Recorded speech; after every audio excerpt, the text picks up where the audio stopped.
Perfecto. Perfecto. Bien. Muy buenas tardes a todos y todas quienes nos acompañan en este nuevo seminario del Centro de Estudios del Desarrollo, en el marco de nuestro ciclo de diálogos constitucionales que hemos realizado ya desde el año pasado. El año pasado en el CET partimos con este ciclo de actividades que lo concentramos en temas de derechos fundamentales y en la discusión de la parte orgánica. Y como bien saben quienes nos han seguido en las distintas actividades, este año nuestros seminarios han estado concentrados más bien en partidos políticos, descentralización, justicia de gobierno, preocupándonos de la parte de las instituciones políticas. Y la convocatoria al día de hoy es sobre forma de gobierno en la nueva Constitución. Esto va a ser acompañado además de una publicación que vamos a realizar en diciembre de este año y complementa una publicación de un libro con distintas presentaciones que se han realizado en este ciclo y complementa una primera publicación que realizamos en el mes de marzo de este año, que es Diálogos Constitucionales, contenidos para un nuevo pacto social en Chile, que pueden descargar de nuestra página web, está disponible para que lo puedan revisar. La verdad es que la discusión sobre el régimen político es una discusión bastante importante y lo va a ser precisamente en el marco de la discusión de la Convención Constitucional. A lo largo de la historia se le ha atribuido precisamente al régimen político cierto grado de responsabilidad en diversas crisis institucionales que ha vivido nuestro país. Por mencionar la guerra civil del 1891, la crisis del 25 y el golpe de Estado del 73, en los años 90 y a principios de los años 90 se dieron interesantes debates precisamente sobre si debíamos avanzar hacia un sistema parlamentario y, como decía anteriormente, esto va a ser objeto de una importante discusión en la Convención Constitucional. Ahora, conversar sobre el régimen político, uno de los aspectos relevantes dice relación con la concentración del poder político, precisamente. Y qué forma de gobierno concentra o distribuye de mejor forma el poder político. Y uno puede hablar, por ejemplo, de un hiperpresidencialismo o un presidencialismo exacerbado versus un parlamentarismo, semipresidencialismo o un presidencialismo propiamente tal. La verdad es que ningún modelo es un modelo puro, sino que tienen distintos aspectos, distintos matices a poder revisar. Por ejemplo, respecto de la mención o el término hiperpresidencialismo, el académico Christopher Martín ha señalado que no es adecuado utilizar precisamente ese término porque en el presidencialismo existe una clara división de facultades, de atribuciones entre el Ejecutivo y el Legislativo, cuestión que no ocurre en el parlamentarismo, y él más bien señala que donde hay más concentración de poderes en el parlamentarismo y no en el presidencialismo. Pongo esto solamente para contextualizar el debate, la discusión que se va a dar hacia adelante, y creemos que más allá del modelo de gobierno que se discute y por el cual se opta en la Convención Constitucional, hay cuestiones importantes que son relevantes poner sobre el tapete. Y lo primero de ello es que esto no es una discusión aislada, sino que forma parte del diseño institucional, por lo tanto uno no puede mirar solamente el modelo o tipo de gobierno que vamos a tener, sino que hay que mirarlo en su conjunto en todo el diseño institucional de la nueva Constitución. Y cuestiones importantes a discutir, evidentemente, más allá del modelo, como decía anteriormente, tiene que ver con el rol del Ejecutivo como legislador, el rol que va a tener el Poder Legislativo en la discusión presupuestaria, el sistema de partidos y coaliciones políticas, y el modelo de control del Legislativo sobre el Ejecutivo. Bueno, para conversar sobre esto y varios otros temas que han a plantear nuestros expositores, hemos invitado a 3 expositores de lujo que han aceptado nuestra invitación a participar de este seminario.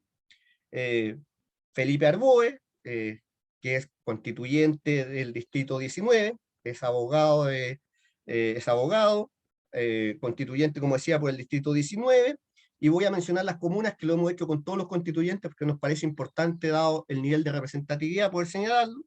Las comunas son Bulnes, Chillán, Chillán Viejo, Copquecura, Coelemu, Coihueco, El Carmen, Ningüe, Ñinquen, Pemuco, Pinto, Portezuelo, Quillón, Quirigüe, Ranquil, San Carlos, San Fabián, San Ignacio, San Nicolás, Trehuaco y Yungay. Espero no haber dejado ninguna de las tantas comunas que representa Felipe, que se me haya, Las que se me haya 21 estaban olvidado. representadas, muy bien. Las 21 de la región de Ñuble.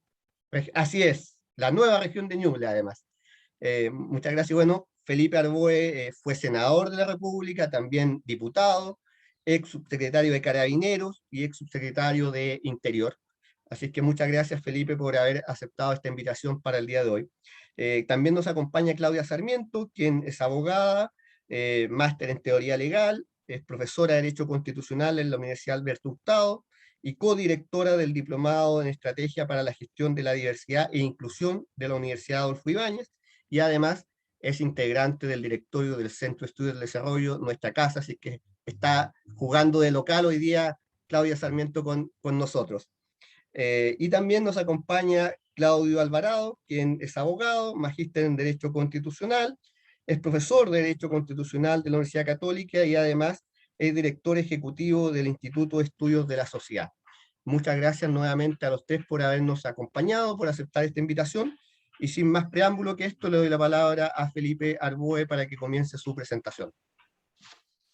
Bueno, muchas gracias, Claudio, por la invitación. Saludar a Claudia, saludar a Claudio también. Mira, bueno, Claudio, hay dos Claudios, una Claudia, Javier también, y a todas las personas que hoy día nos están viendo. Felicitar al Centro de Estudios del Desarrollo por la oportunidad y por el aporte que hacen no solo a la formación cívica, sino a un debate pausado, a un debate ajeno probablemente, no sé, ya no sé tan ajeno a la coyuntura, pero sí ajeno, digamos, a la presión diaria de la inmediatez. Y eso se agradece en un momento donde la reflexión, la evidencia no siempre tiene el lugar que se merece. Particularmente en este mundo actual de la era digital, donde lamentablemente el aplauso fácil muchas veces nos lleva a obviar los fundamentos, la evidencia a este respecto. Bueno, lo primero que quisiera plantear es que si uno tuviese que mirar nuestra historia republicana en materia de régimen político, podríamos decir y afirmar con cierta audacia que desde los albores de la República, Chile no ha logrado tener un equilibrio adecuado y una resolución de sus conflictos entre el Poder Ejecutivo y el Poder Legislativo. Cuando uno observa la historia constitucional de Chile, la historia política, desde antes incluso de 1833, ya teníamos, digamos, producto de la colonia, teníamos ya una natural inclinación por el presidencialismo.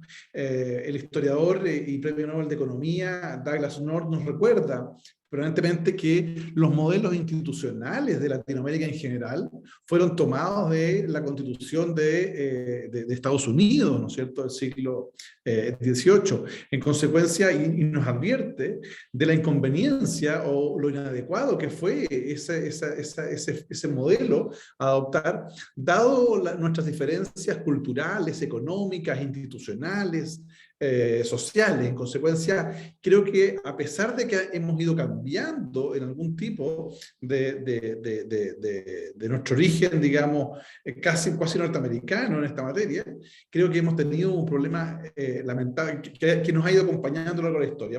Baste ver más bien la evolución de cuando uno va avanzando en la historia republicana. Pensemos, por ejemplo, primero que tenemos una situación muy compleja que en la Constitución de 1833 se establece, se consolida la lógica de un régimen presidencial, donde el Poder Ejecutivo tenía, por la vía de los estados de excepción y otras formas, digamos, el control, digamos, del Parlamento. Luego, hacia la segunda mitad, digamos, comienza 1857, con la formación de los partidos políticos, comienza a tomar un poder más importante el Parlamento, se producen las complicaciones entre el Poder Legislativo y el Ejecutivo, y no nos olvidemos finalmente que esto se traduce finalmente con unas grandes causales, digamos, en la Guerra Civil de 1891. En consecuencia tenemos ahí un tema extremadamente delicado. Luego nos viene la Constitución del 25, que, habida consideración de lo ocurrido, lo utiliza como excusa también para establecer un sistema presidencialista.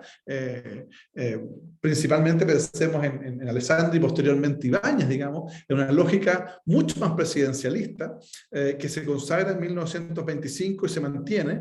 No obstante, que se establecen reformas sucesivas que van permitiendo dar cierto poder al Congreso. Yo diría que uno de los elementos de la Constitución del 25 que ayudaba, digamos, a disminuir en parte, digamos, este conflicto o buscaba disminuir el conflicto entre el Poder Ejecutivo y el Legislativo, tenía que ver más bien, por ejemplo, con la ratificación de la segunda vuelta parlamentaria, en el sentido de establecer que el presidente de la República, que no tenía el 50,1% de los votos, digamos, tenía que ser ratificado por la vía del Parlamento, y eso suponía que el presidente iba a tener un mayor nivel de, o mejor relación con el Parlamento. Lamentablemente eso no ocurrió. ¿Para qué decir después la Constitución de 1980, que bueno, evidentemente es una Constitución hiperpresidencialista, y que ha significado en la práctica que en la relación ejecutivo-legislativo se establezcan casos de bloqueos recíprocos que probablemente lo hemos visto con mucho mayor fuerza en el último periodo. Podrá ser por cierta incapacidad política, pero también tiene que ver con un proceso de atomización de partidos políticos. Y cuando uno habla de régimen político no puede circunscribirlo solo al ámbito de la relación ejecutivo-legislativo, que ciertamente es determinante. Pero para mí, cuando uno habla de régimen político, al decir de cargaré la sala de máquinas, digamos, de cómo se construye y cómo se logra ordenar una sociedad, debemos tener en consideración, a mi juicio, la relación ejecutivo-legislativo, el origen presidencial, el régimen de partidos, el sistema electoral, la resolución de controversias interinstitucionales, la distribución del poder territorial y mecanismos de participación ciudadana. Creo que todo eso conforma el régimen político, o debiera conformar el régimen político, porque cuando de pronto se hacen reformas parciales a uno de estos aspectos, generalmente terminan no conversando con el otro. Y por mucha evidencia que se tenga respecto del éxito de un determinado sistema electoral, si ese sistema electoral no va acompañado de un conjunto de elementos propios de la relación entre, por ejemplo, el sistema electoral y el régimen de partidos, tenemos un problema. Y eso lo tenemos en Chile. Hoy día en Chile hemos tenido reformas parciales, pero que no hacen un todo. Y claro, individualmente consideradas, pudieron haber sido consideradas en algún minuto, de acuerdo a la métrica del momento que se hicieron, pueden haber sido consideradas muy buenas reformas. Pero no hay una reforma del conjunto. En Chile no se ha pensado desde el punto de vista institucional, y creo que uno de los grandes pecados de la democracia post-90, digamos, es que no fuimos capaces de preocuparnos del fortalecimiento de la democracia. Y el fortalecimiento de la democracia pasa porque el régimen político, entendido con todos estos aspectos, sea coherente y transforme. Para aquellos que tenemos por lo menos una visión que viene del mundo socialdemócrata y le damos al Estado un rol importante, creemos que ese Estado tiene que tener un conjunto de características que permitan ser un facilitador y fortalecer la democracia y la participación, y no como a mi juicio ha sido durante todos estos años, que más bien la participación se observa en algunos casos incluso como amenaza, digamos, a la estabilidad u otra, ¿no? En consecuencia, cuando uno empieza a analizar el régimen político, yo primero miraría el origen presidencial. Tenemos en Chile un sistema mayoritario uninominal, ¿no? La pregunta es, ¿conviene, insisto, esto hay que mirarlo en su conjunto, ¿conviene mantener el sistema de segunda vuelta entregado a la ciudadanía? ¿O si vamos a crear de verdad un régimen político integral para crear mayor estabilidad y obligar probablemente a coaliciones que le den mayorías a los presidentes o presidentas que han de ser elegidos, que la segunda vuelta sea por ratificación parlamentaria? Claro, uno piensa inmediatamente y cuesta abstraerse de los actuales parlamentarios, y uno le pone nombre, le pone cara a esto y le pone consecuencias, pero la verdad es que uno tiene que mirarlo como proceso político. Y a mi juicio, la posibilidad de que el presidente o presidenta de la República, que no logra obtener la mayoría absoluta de los votos, tenga una ratificación del Parlamento, puede generar un beneficio de estabilidad y terminar con estas posibilidades de bloqueos recíprocos. Un segundo punto, esto nos obliga inmediatamente a observar la composición del poder legislativo. Y a mi juicio, y esto es un tema que se discute mucho, y por supuesto se está discutiendo ya en la constituyente, es si tenemos que tener un sistema unicameral o bicameral. Yo me inclino más bien luego de haber leído bastante, más bien en un sistema bicameral. Pero un sistema bicameral no implica necesariamente adscribir a lo que hoy día tenemos. Un sistema bicameral requiere necesariamente que no se dupliquen las funciones, que se complementen pero no se dupliquen, que haya la posibilidad de establecer ciertas competencias comunes, excepcionales, pero que tengan naturaleza distinta, origen distinto. Por ejemplo, yo pienso más bien como en el caso de los diputados, que sean elegidos con un sistema electoral, y me estoy pasando al tercer elemento, que es importante para explicar el porqué del Parlamento, un sistema como el alemán, donde existe votación por partidos, por lista de partidos. Y son los partidos políticos los que presentan listas de partidos y ubican a sus candidatos de acuerdo a, digamos, las preferencias que establece, y con ello incluso se aplica el sistema de cifra repartidora y se ve cuáles logran y cuáles quedan abajo. ¿Cuál es el impacto de eso? El impacto de eso, o sea, algunos de los impactos de un sistema de listas presentadas por partidos es que se disminuye el nivel de caudillismo, que se establece y se obliga a tener mayor nivel de coherencia entre el candidato o candidata y el partido que lo presenta. Y frente a eventuales contradicciones entre el partido y el candidato o candidata, el partido tiene la posibilidad incluso de establecer algún mecanismo para sacarlo en el sentido de que no está representando adecuadamente. En consecuencia, creo que uno tiene que ir mirando eso. Pero yo me reservaría para el Senado más bien que sean representantes territoriales. Y que sean representantes territoriales elegidos en un sistema mayoritario uninominal. Si uno quiere ponerlo en binominal puede hacerlo, pero más bien me inclino que gane de punto mayoritario, que gane en definitiva el que tenga mayor cantidad de votos sin hacer invenciones de sistemas intermedios, que haya absoluta tranquilidad respecto de que son representativos del territorio también.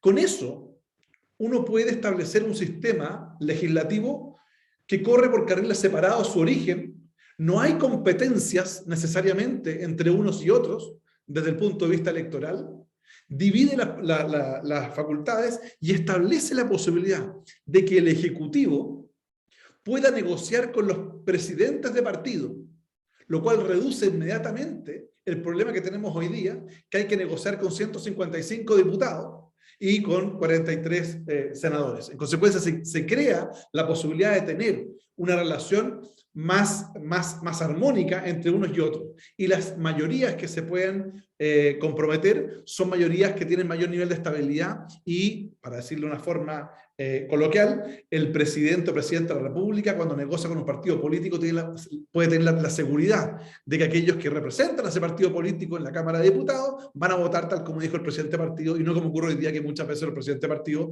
van al comité político, comprometen una cantidad de votos y resulta que después no están. Entonces, creo que ahí se generaría también un beneficio de ese punto de vista.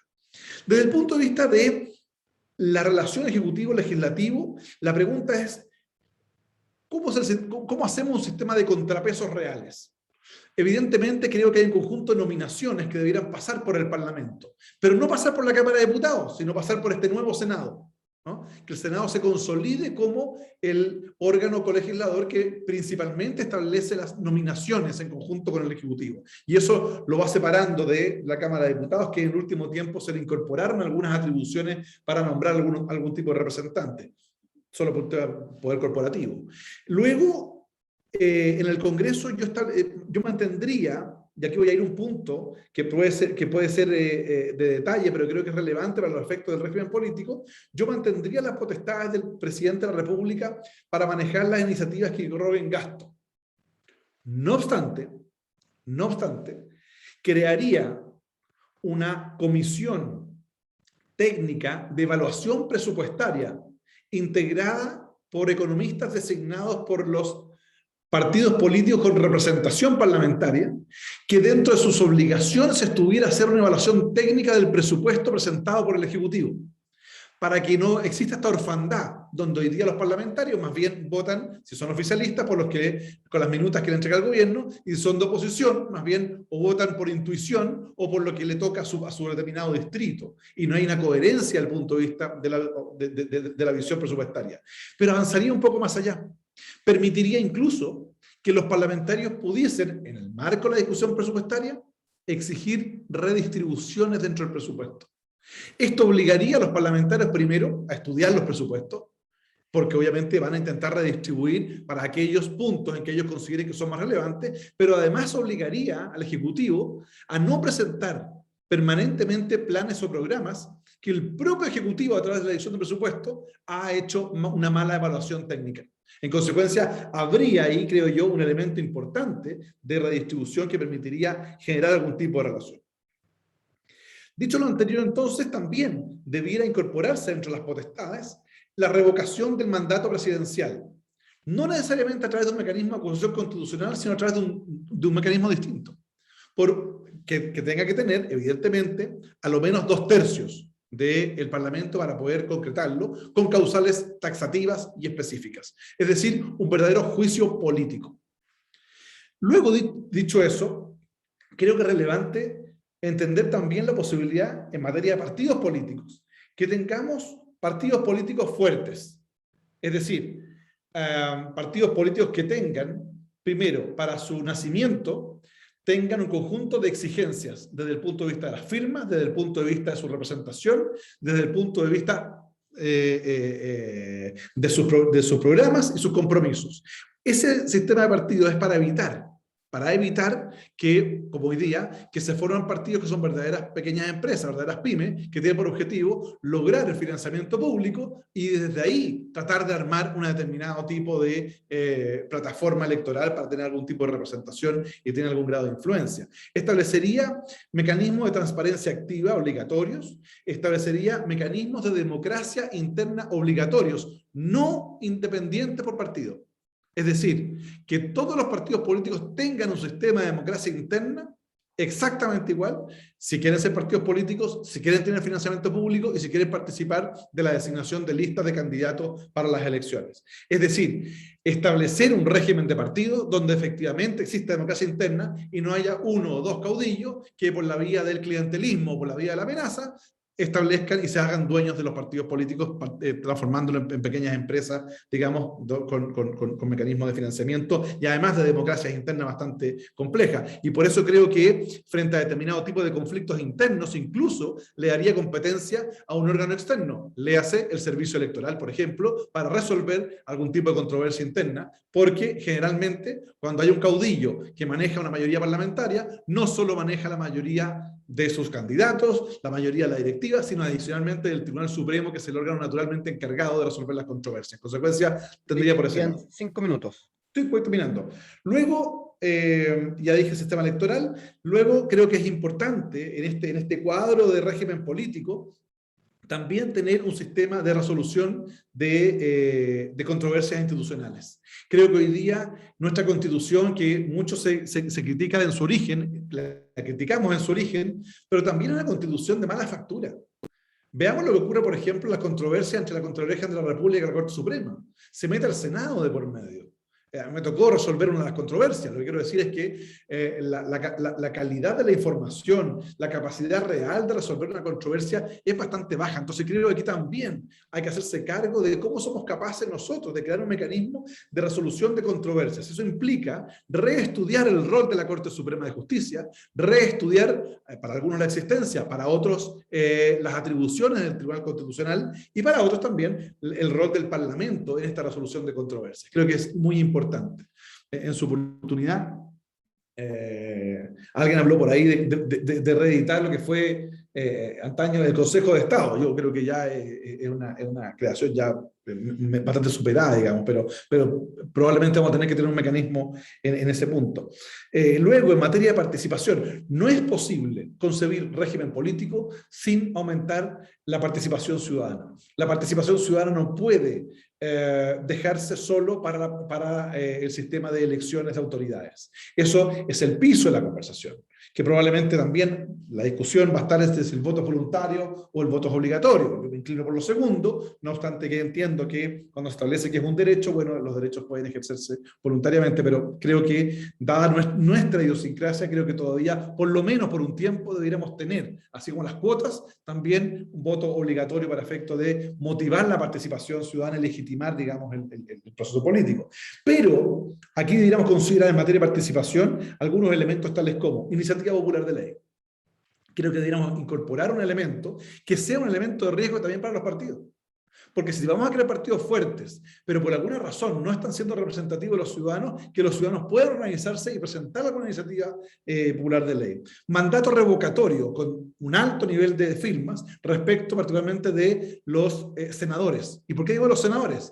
Porque los diputados, recuerden que el sistema electoral que estoy planteando más bien sería votación por listas, y la revocación la tendría que hacer el partido, pero el senador va a ser elegido mayoritaria y uninominalmente, podrían mandato revocatorio. Plebiscitos para determinado tipo de controversias relevantes.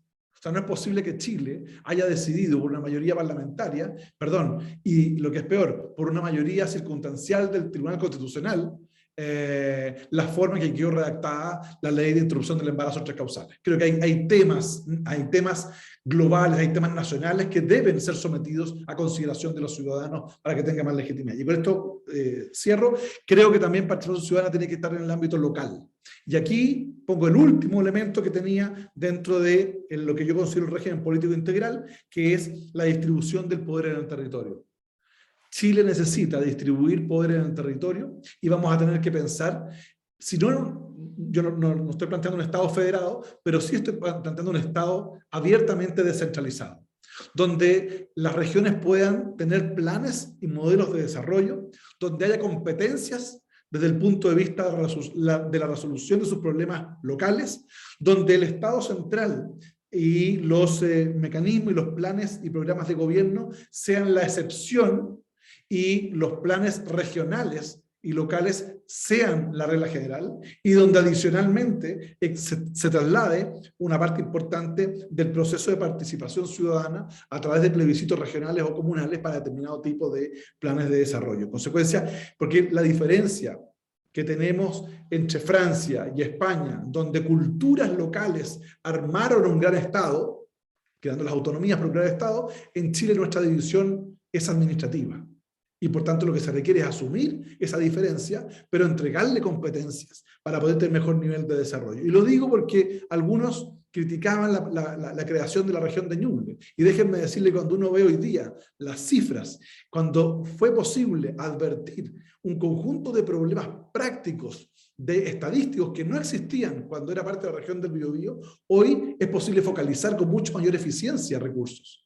No se trata de distribuir el país y dividirlo en muchas pequeñas microregiones, pero sí algunas regiones donde se puedan construir planes de desarrollo macrozonales. La gran macrozona de la pesca, la gran macrozona del vitivinícola, la gran macrozona forestal, la gran macrozona minera, con planes de desarrollo que permitan efectivamente que haya desarrollo en las regiones y no necesariamente que todo pase por Chile. Y eso implica, y aquí sí que cierro, dar ciertas atribuciones, establecer el principio de solidaridad tributaria, pero también el principio de la distribución equitativa dentro de las propias regiones de los espacios, para que las empresas que desarrollan actividades productivas dejen ya no solo la patente, parte de los impuestos que recaudan queden en la comuna o en la región donde se realizan actividades productivas. Creo que eso también crearía una mejor relación entre el mundo público y el mundo privado, que también es parte, al final del día, del ambiente y crea un buen régimen político. Eso es. Gracias. Muy bien. Muchas gracias, Felipe, por tu presentación. Para quienes se han sumado hace poco, Felipe Arboe nos dio las excusas porque va a tener que retirarse, no se va a poder quedar hasta el final del seminario, así que aprovecho de reiterarlo. Y lo segundo, reiterar también que nuestro primer libro sobre contenidos para aportar al diálogo constitucional, al debate de la Convención Constitucional, se encuentra en nuestro sitio web, libro que trabajamos junto a la Fundación Konrad Adenauer, quien nos ha estado apoyando en todo este ciclo de seminarios y quien nos está colaborando también para nuestro segundo libro que vamos a presentar en el mes de diciembre con más contenidos para poder aportar al debate constitucional. Dicho lo anterior, le doy la palabra en este momento a Claudio Alvarado. Muchas gracias, Felipe. Muchas gracias, Claudio, y bueno, en tu persona al CEP por esta invitación. Efectivamente, perdón, como decía Felipe anteriormente, es un agrado poder estar conversando acá sobre estos temas en un clima de diálogo, altura de miras. Me parece que es justamente el tipo de cosas que le hace falta a nuestra esfera pública en momentos tan polarizados. Así que yo agradezco mucho la invitación, siempre un gusto estar aquí. Y en los minutos que siguen, yo quisiera básicamente compartir cuatro reflexiones o 4 líneas de argumentación con usted en la medida que nos permita el tiempo, ¿cierto? Primero, un planteamiento general sobre el sistema político, luego intentar explicar por qué me parece que la reflexión que tenemos que hacer en materia de sistema político en general y de régimen de gobierno en particular tiene que ser situada, concreta, a la luz de las características de nuestra trayectoria histórica y digamos, de las demandas concretas de la ciudadanía. Después, en tercer lugar, indicar algunos riesgos que yo visualizo, que yo vislumbro de algunas de las alternativas institucionales que se están proponiendo hoy en día en la esfera pública y en la convención en particular. Y finalmente, en cuarto lugar, terminar con algunas propuestas, elementos generales de cómo me parece que deberían enfrentarse los cambios principales al sistema político y al régimen de gobierno en concreto. Parto entonces con lo primero.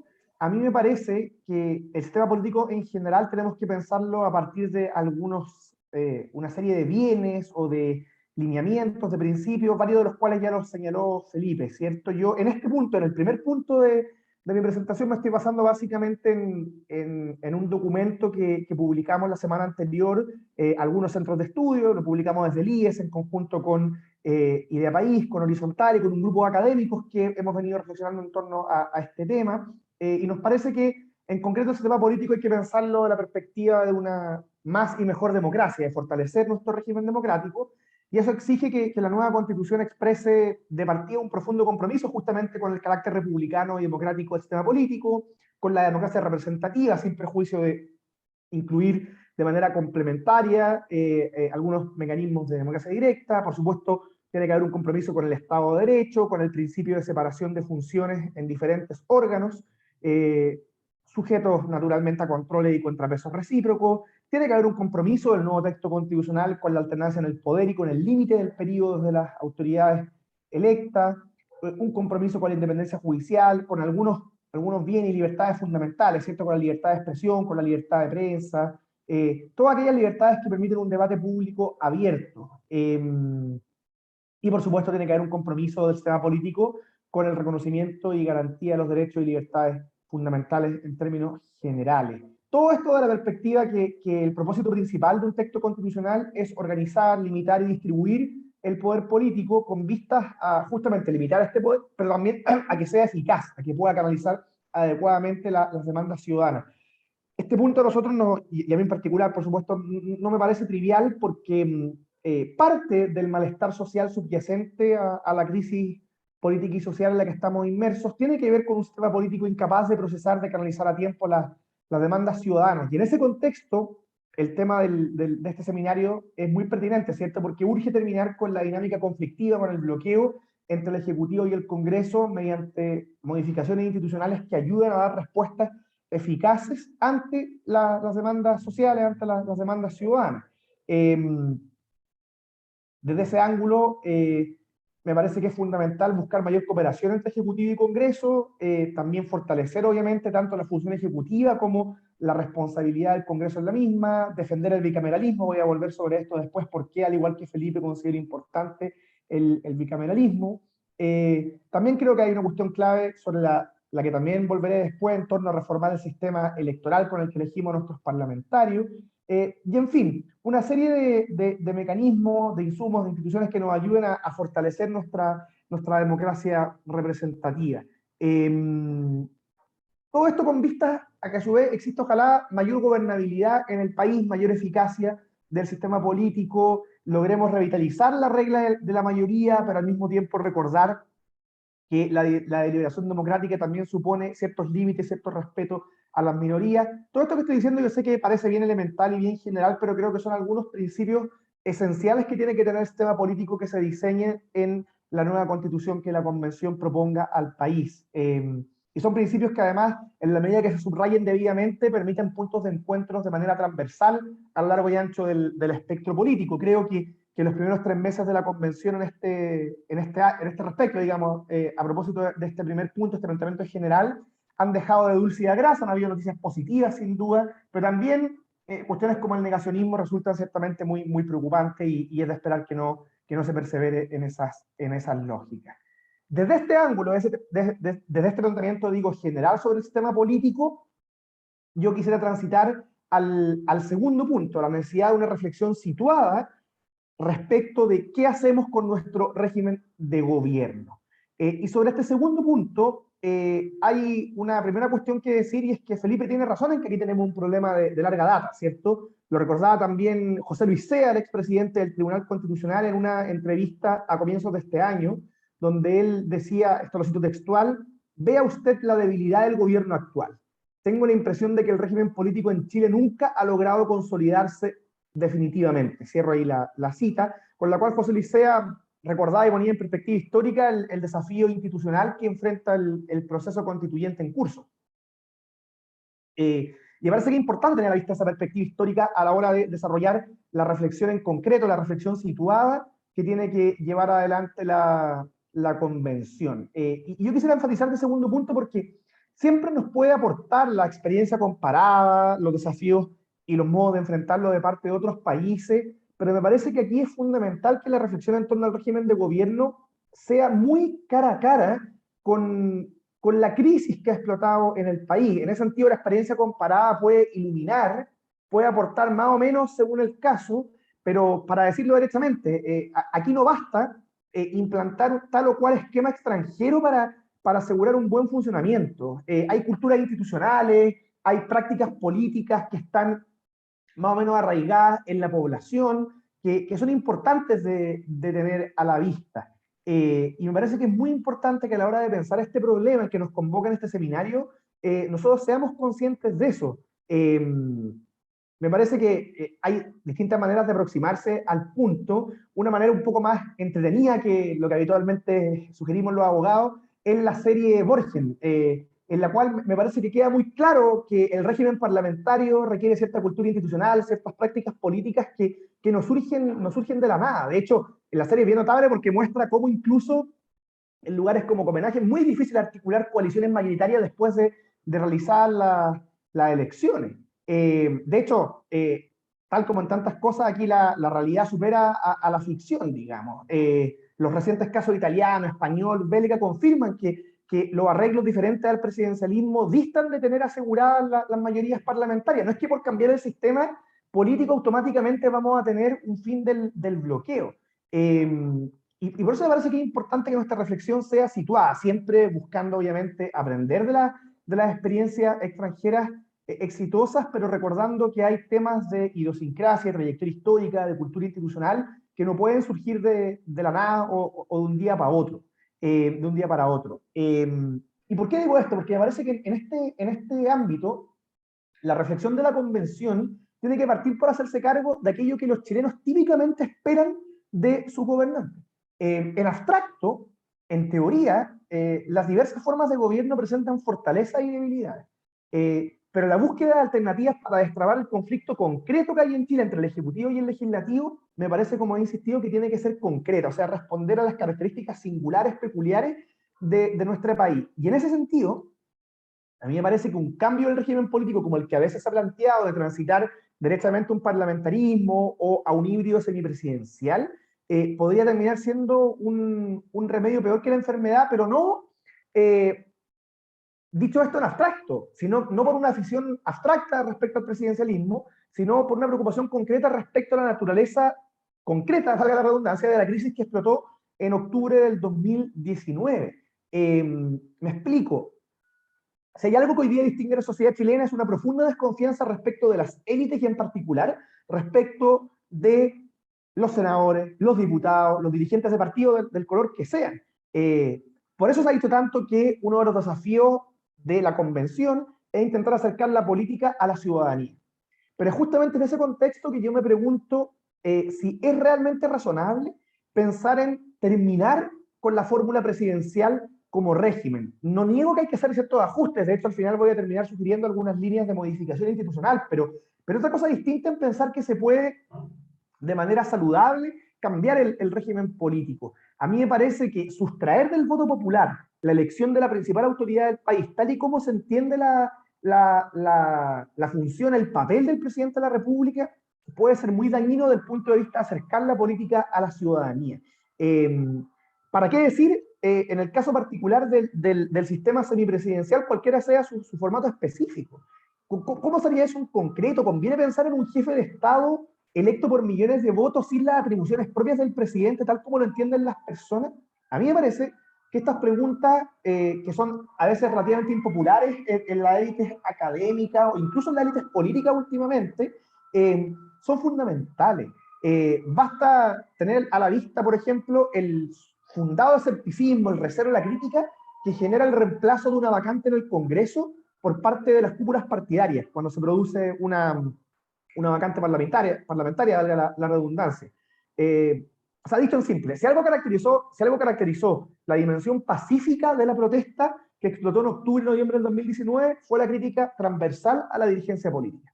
Y por lo mismo, yo insisto en que mientras la ciudadanía parece criticar la concentración del poder en pocas manos, corremos el riesgo de que esto sea percibido como que las mismas dirigencias que han sido cuestionadas hasta la saciedad por su ensimismamiento y cuyos índices de aprobación, de credibilidad están por el suelo, apuntan a quitarle a la ciudadanía la elección del jefe de gobierno. ¿Es razonable eso? ¿Es lo que conviene para acercar la política a la ciudadanía? El semipresidencialismo, en cualquiera de sus formatos, y el parlamentarismo, me parece que va a ser percibido como un régimen que tiende a dotar de más poder a las cúpulas partidarias. Y esto sería súper paradójico, ¿cierto? Que la mayor movilización social que ha experimentado el país desde el retorno a la democracia concluya entregando más atribuciones, o que al menos sea percibida así, a los mismos dirigentes que son acusados con mayor o menor justicia como causantes del abismo entre política y sociedad. ¿Cómo justificar eso ante la opinión común? No ante la opinión de los académicos, no ante la opinión ilustrada. ¿Cómo justificar ante la ciudadanía que la elección del jefe de gobierno ya no pertenezca a los votantes? O que el jefe de Estado continúe siendo electo democráticamente, pero en la práctica se transforme en una figura más bien decorativa. A mí me parece que abandonar la forma presidencial arriesga a incrementar más la distancia entre política y sociedad, y por eso es que creo que tenemos que tener una reflexión situada en esta materia que se haga cargo de los problemas indudables, reales que existen en nuestro sistema político, pero también teniendo a la vista este problema. Y por eso creo que las modificaciones tienen que pensarse, a riesgo, insisto, de ser majadero, en concreto y no en abstracto.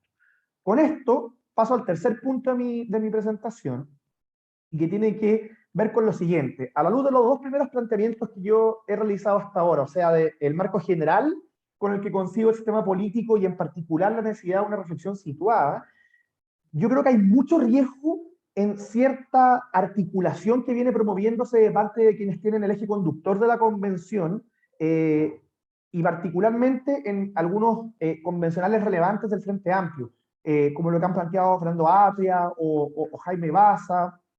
A mí me parece que el sistema que ellos proponen, que es básicamente Congreso unicameral, aprobar todas las leyes con mayoría simple o algo cercano a eso, eliminar o reducir a la mínima expresión el Tribunal Constitucional, iniciativa popular de ley y plebiscitos revocatorios, y todo esto más régimen parlamentario, me parece que es sumamente peligroso, pero nuevamente, no en abstracto, sino que en concreto.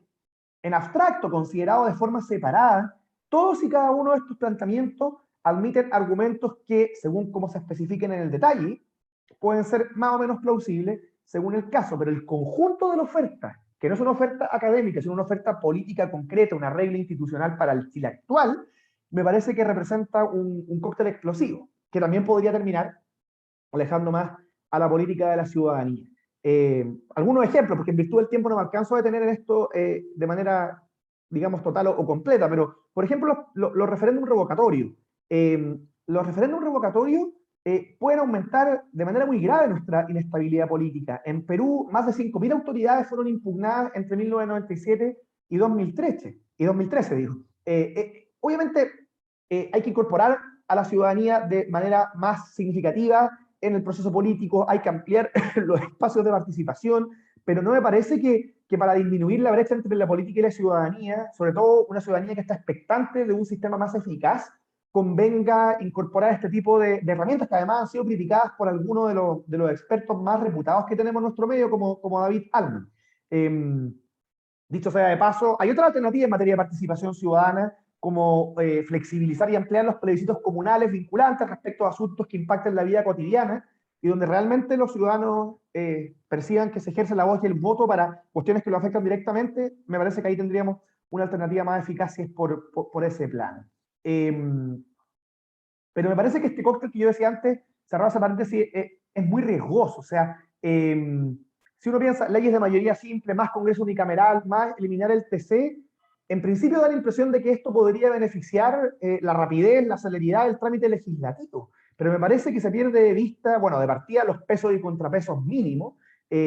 A ratos pareciera que algunos convencionales, no todos, pero algunos identifican el régimen democrático con la voluble mayoría de nuestra Cámara de Diputados. Pero más allá de eso, la preocupación vuelve con la inestabilidad del sistema que se puede generar, con la desafección ciudadana que puede aumentar. O sea, ¿qué pasaría si desaparecen los diques institucionales y al mismo tiempo se mantienen las condiciones actuales del Congreso, el sistema electoral, con la cantidad de partidos políticos, con el ambiente de polarización? Me parece que tendríamos un paisaje político muy fragmentado, mayorías cambiantes según la encuesta a turno, sin poder hacer ni deshacer con consistencia, con proyección en el tiempo. Por supuesto, no niego que hay un acuerdo transversal del cual además yo participo en disminuir la cantidad, la intensidad de los mecanismos supramayoritarios, pero me parece que una cosa es tomarse en serio ese desafío y otra es transitar algo así como la consagración institucional del parlamentarismo de facto conducido por nuestra Cámara de Diputados. Quedan 5 minutos, Claudio. Perfecto. En fin, de ahí me podría tener más en estos riesgos que yo vislumbro. Como quedan 5 minutos, voy a pasar al cuarto punto de mi presentación, que tiene que ver con las propuestas, ¿cierto? Porque nada de lo que estoy diciendo supone desconocer la evidente necesidad de cambio del sistema político. A mí me parece que es fundamental abordar desde la Convención la pugna entre Ejecutivo y Congreso, articular un engranaje institucional que ayude a terminar con el bloqueo del sistema. Mi punto, lo que he intentado, digamos, subrayar en los minutos previos, es intentar afinar la puntería, por decirlo así. O sea, no asumir que la solución a nuestros problemas pasa necesariamente por un reemplazo del presidencialismo. Porque en momentos de crisis política, antes que seguir erosionando la legitimidad de nuestras instituciones, me parece más saludable fortalecerlas a partir de su arraigo en la ciudadanía. Digamos, intentar acercar el sistema a las personas a la luz de lo que realmente existe y el modo en que las personas comprenden nuestras instituciones. Y me parece que un camino adecuado para eso es revisar críticamente las reformas adoptadas en la última década. Yo no participo, no coincido con este eslogan que nos dice no son 30 pesos, son 30 años. Yo creo que son 30 pesos, que el cambio del costo de la vida ha sido muy relevante, pero que además son 15 años. Son las reformas del último tiempo las que no han dado los frutos esperados. Pensemos, por ejemplo, en el reemplazo al sistema binominal, obviamente en un sistema electoral arcaico, pero lo que ha venido después de eso no ha sido un remedio mejor que la enfermedad. El nuevo sistema electoral, proporcional corregido, que fue impulsado por el primer gobierno de Sebastián Piñera y aprobado por el segundo mandato de Michelle Bachelet, debilitó más nuestra alicaída cultura cívica. Es un sistema muy difícil de comprender para los ciudadanos. Su efecto no ha sido precisamente positivo desde el punto de vista de la gobernabilidad, de la calidad del Congreso. Entonces, claro, a mí me parece que ahí tenemos un foco, ¿cierto? Un foco de reforma institucional que está indirectamente relacionado con el régimen político. El tamaño de los distritos alejó nuevamente la política de la ciudadanía y la fragmentación, la polarización han provocado un bloqueo del sistema. Me parece que todo esto es fundamental, ¿cierto? El sistema electoral vigente pareciera haber agravado nuestra crisis. Yo creo que ahí tenemos un foco que es clave, que tenemos que abordar este tema a partir de un sistema electoral de más simple comprensión para los ciudadanos y que dialogando con el multipartidismo histórico permita generar mayorías parlamentarias. Sin gobernabilidad es imposible tener un régimen político en forma. Me parece que otra reforma política que tuvo resultados muy negativos fue el voto voluntario. Y de eso también ya se ha hablado bastante. ¿Qué hacer en concreto respecto del régimen de gobierno? Bueno, intentar articular el régimen electoral, el sistema electoral, con la forma de gobierno justamente. Y eso, además del régimen electoral mismo, me parece que tiene que ver con intentar dotar de mayor eficacia el sistema político. En concreto, ¿cómo? Bueno, por ejemplo, cuestionar la breve duración del periodo presidencial, o si lo dejamos en 4 años, dar la posibilidad de mayor reelección de parte del presidente. Chile necesita superar el cortoplacismo imperante, ofrecer la posibilidad de que se desplieguen los programas de gobierno del signo político que sean. Me parece que además puede pensarse, evaluar alternativas que en principio son un poco más heterodoxas para los partidarios del presidencialismo, como permitir la designación de parlamentarios en el cargo de ministros para facilitar la coordinación entre Ejecutivo y Congreso. Otra reforma posible que sería muy importante, muy significativa de cara a las mayorías parlamentarias, en el marco del presidencialismo, posponer la votación de los parlamentarios para después de la primera vuelta. Y así facilitar la instalación de mayoría en el Congreso, emulando parcialmente lo que ocurre en Francia. O, por ejemplo, pensando en reformas que fortalezcan el sistema en su globalidad, fijar un umbral mínimo de votación por partidos para acceder a la representación parlamentaria. Se trata, en suma, en virtud del tiempo, de caminar hacia lo que algunos autores en nuestro medio han llamado un presidencialismo de coalición, un sistema en el cual hay margen para muchas modificaciones y cuyos límites, digo, son básicamente dos. Evitar la división del mando al interior del Ejecutivo, que es el problema que puede generar un régimen presidencial, y mantener un jefe de gobierno electo directamente por los ciudadanos, a diferencia de los sistemas parlamentarios. Cierro con lo siguiente. Me parece que es clave que todo esto que estoy planteando, más allá de las discrepancias que hayan respecto a las propuestas concretas que señalo, que todo esto que estoy planteando, digo, sea abordado a la luz de una mirada panorámica, que atienda efectivamente a nuestra crisis, que atienda a la trayectoria histórica de Chile, que atienda a lo que los ciudadanos esperan de los gobernantes y que atiendan a la articulación del sistema como un engranaje en el que cada modificación afecta a su vez al resto de las partes. Como dijo Claudio Fuentes hace algunos meses, que no es un defensor del presidencialismo, lo cito textual, el cientista político Claudio Fuentes dijo: un Congreso fortalecido requiere de mayor disciplina de las bancadas y de partidos más programáticos.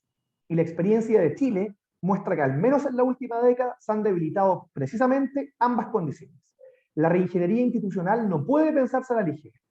Deben ponderarse una serie de artefactos institucionales: régimen de gobierno, equilibrio de poderes, duración de mandato, reemplazo de legisladores, sistema electoral, entre otros, que en su conjunto podrán incentivar acuerdos y gobiernos estables o bien promover una mayor inestabilidad. Creo que ese es el desafío que tenemos por delante y a eso deberíamos apuntar de cara al debate constitucional en esta materia. Muchas gracias por su atención a todos quienes están participando aquí en este seminario virtual. Muchas gracias, Claudio Alvarado, por tu presentación. Ahora, según nuestro programa, corresponde la presentación de Claudia Sarmiento. Muchas gracias, tocayos, por el espacio. Cuando Claudio me invitó a reflexionar sobre el tipo de gobierno, yo hice un ejercicio un poco más largo o más teórico incluso. Yo me puse a reflexionar sobre el sentido de dividir el poder. Y parte de eso estaba también en la reflexión que tenía Claudio Alvarado, ¿no? El riesgo de que el poder se vuelva despótico es una realidad que hemos vivido en Chile históricamente, ¿no? Y la idea de que se concentre en una sola mano más potestades de las que nos gustaría y que el poder devenga arbitrario, es algo que históricamente se ha prevenido mediante un artefacto simple, que es la división del poder, ¿no? Y para eso hay funcionalidades. O sea, dividimos el poder y distinguimos de quién ejecuta de quién juzga y quién delibera de quién ejecuta, ¿no? Y uno a partir de eso va mirando la existencia de un poder ejecutivo, de un poder judicial, de un poder legislativo. Pero el tema que pasa cuando uno divide cualquier cosa, y no es que yo quiera reivindicar a Hobbes ni nada ni remotamente similar, es que en la fracción también hay una pérdida de eficacia. En la medida en la cual yo diga que va a haber más de un centro de toma de decisiones, por supuesto que las decisiones van a ser más lentas. Y al mismo tiempo, esa es la virtud de dividir en este tipo de cosas también, ¿no? La posibilidad de reflexionar de forma pausada respecto a ciertas decisiones nos permite aquilatar si estamos tomándolas libres de pasión o pensando racionalmente o aquilatadamente. Pero por supuesto eso también tiene que tener espacio, algo que también mencionaba Claudio, y esta es la gracia como de llegar al final en el comentario, con la capacidad de que el Estado y de que el poder más bien sea eficaz en los fines que tiene. Ahora, sabemos que la pregunta sobre cuáles son los fines del Estado es algo para la cual no tenemos una respuesta unívoca, tenemos cuestiones en las que podemos estar más o menos de acuerdo, ¿no? Si alguien me dice el Estado tiene que garantizar la seguridad interior y exterior del Estado, yo diría como, check, dudo que hayan personas que no estén de acuerdo con ello. Pero vamos a tener debates interesantes en la Convención Constitucional a propósito de cuáles son los fines del Estado, ¿no? ¿Qué tipo de deberes vamos a tener como comunidad al respecto? ¿Cómo nos vamos a relacionar con el Estado? Posiblemente uno de los debates más interesantes en eso, yo sé que Claudio tiene una posición, tal vez yo tenga otra, tiene que ver con la subsidiariedad, ¿no? Y cómo al menos se ha estado entendiendo históricamente en Chile. Les he seguido todos sus libros, Claudio Alvarado, de subsidiariedad, le consumo el producto y es. Pero dejemos de lado el debate sobre para qué queremos Estado y qué es lo que va a hacer y cómo vamos a juzgar si lo hace bien o mal. Vamos al modelo de cómo, si asumimos que es necesario dividir el poder, porque si lo tenemos todos juntos en el mismo lugar, puede que terminemos todos pasándolo muy mal, ¿cómo lo vamos a dividir, no? Y la taxonomía más habitual ahí suele ser una en la que hemos estado conversando en este seminario, pero que no hemos mencionado, ¿no? Yo tengo una alternativa de tener un régimen en el cual yo voy a atribuirle más poder de decisión, o más bien voy a concentrar la definición de quién es el jefe de gobierno en un modelo de democracia de elección directa, como puede ser un presidencialismo, ¿no? Y ahí puede tener, en el presidencialismo convive la figura del presidente, del jefe de gobierno con el jefe de Estado. Habitualmente los ministros no tienen ningún tipo de responsabilidad política respecto del Parlamento, ¿no? Y eso lo distingue de un modelo parlamentario, donde lo que nosotros podemos encontrar es que existe, falta un mejor término, una gran asamblea que es representativa del pueblo, y ellos de entre sus filas, y a partir de un sistema de partidos que necesariamente tiene que ser muy sólido, eligen a quién va a ser el jefe de gobierno. Habitualmente es una figura que está escindida de un jefe de Estado, y uno puede ver que este es un modelo que convive mucho con monarquías, por ejemplo, España o Inglaterra, pero también uno puede ver un sistema parlamentario en Alemania, ¿no? Y después tenemos como el híbrido, dependiendo de cuánto, digamos, de la combinación que exista, que está en la lógica del semipresidencialismo, donde distingo, de nuevo, igual que en el parlamentarismo, la figura del jefe de gobierno, la figura del jefe de Estado, y la figura del jefe de gobierno habitualmente es alguien que tiene que gozar de la confianza del Parlamento para poder ejercer el gobierno. Y ahí el riesgo de que sea un régimen más o menos presidencialista depende de cuál es la integración también en el Congreso. Si yo tengo un Congreso que es mayoritariamente opositor al jefe de Estado, que tiene elección directa, esa cohabitación es muy compleja.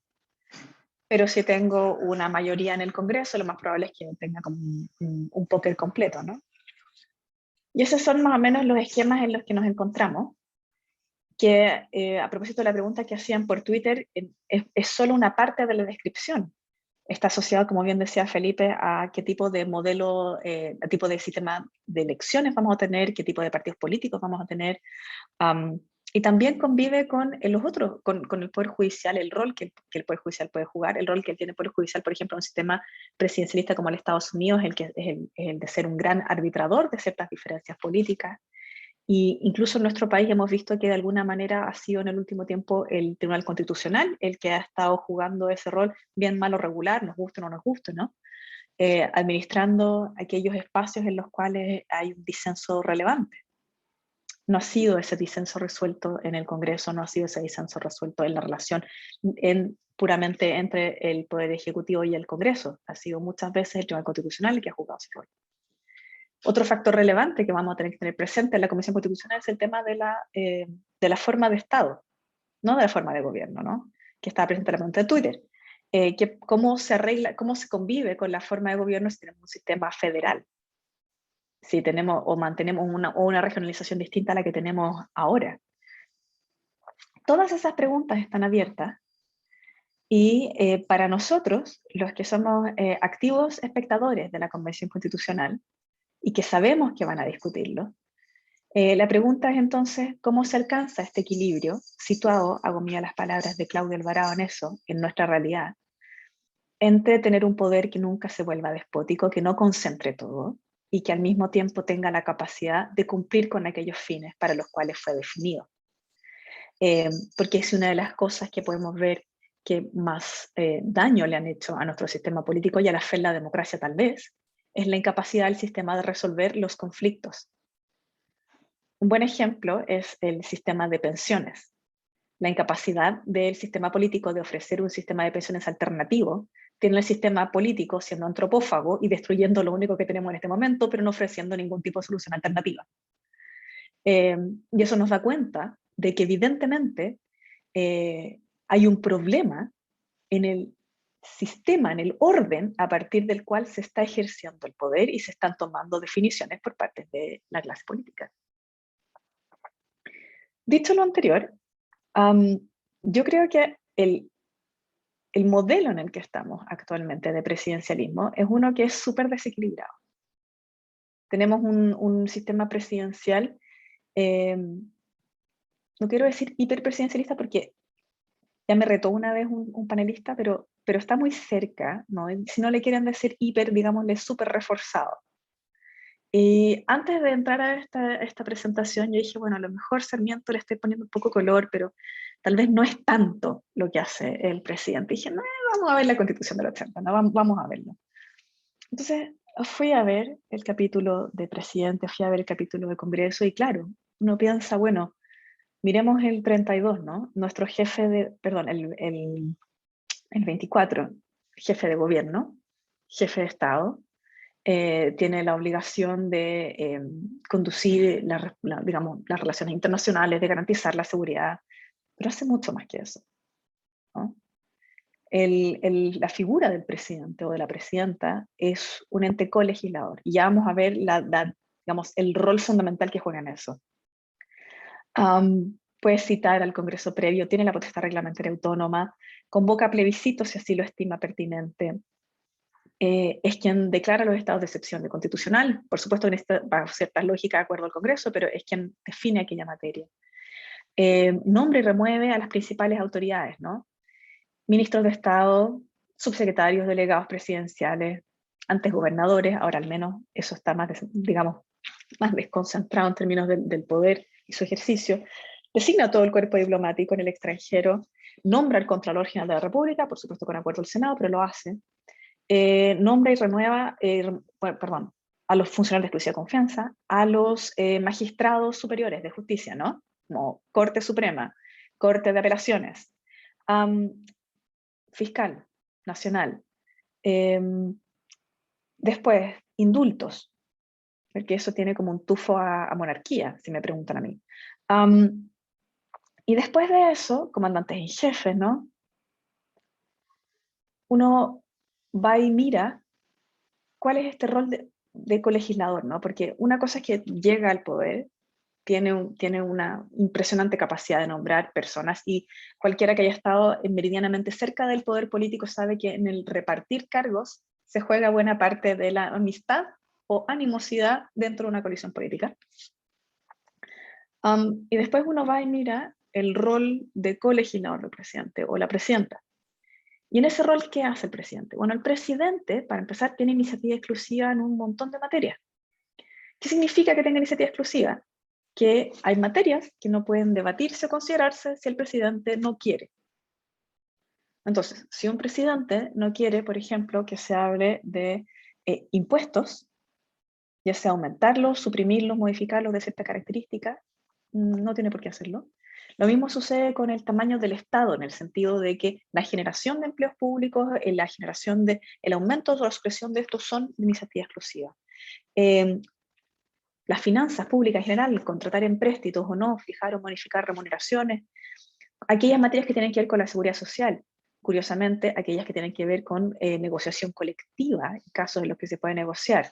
Y ahí a mí me sorprende lo personal, porque creo que existe una cierta desconfianza hacia la posibilidad de que desde el Congreso se cambien las normas del juego en materia laboral.